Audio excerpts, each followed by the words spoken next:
प्रेममय श्री श्री ठाकुर अनुकूल चंद्र शाश्वती ग्रंथ पाठ मोर कथागुड़िक जदि तुमर केवल कथा और चिंतार खराक मात्र हुए करवा बा आचरण भितर दे सेगुड़िक जदि वास्तव में फुटे तोली न पार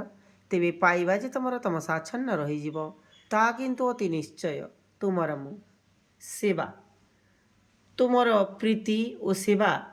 ईप्सित ही केन्द्रायित हेउ समस्त संपद सह उच्छुली उठी ताहा विस्तार ही विस्तीर्ण हेब तुमर सेवा प्रथमे ही जेपरी जहाकू सेवा करुछ कथारे ओ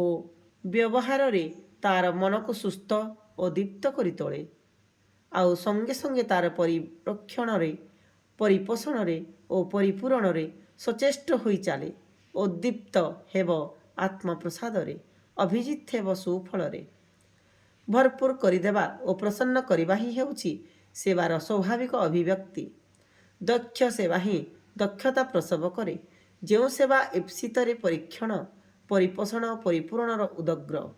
जहांकर सेवारे आत्मनियोग करिछ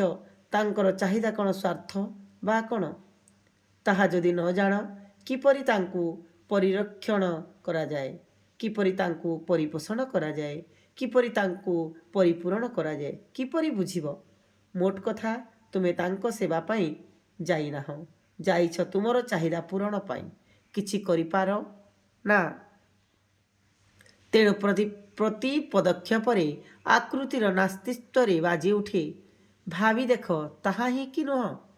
सेवा कर किंतु स्वावलंबिता को नष्ट करना मनीषर मन को बाद दे सेवा करने को जाओना सेवा तुमर निरर्थक हेब सेवा जहाँ संवर्धना को पूरण पोषण परिरक्षण करेना ताहा दुष्ट और दुर्बल तात्पर्य लोक सेवा प्रवण हेबा तो खूब ही भल किंतु ताहा आदर्श प्रतिष्ठा होई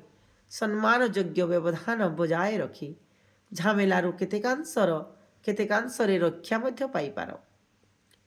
दरदी हुआ सेवारे व्यवहार रे किंतु नजर रख जेपरी द्रोही हेबा कुट हुआ दुखरे मध्य सुखी हेब समवेदनारे सक्रिय आलिंगन रे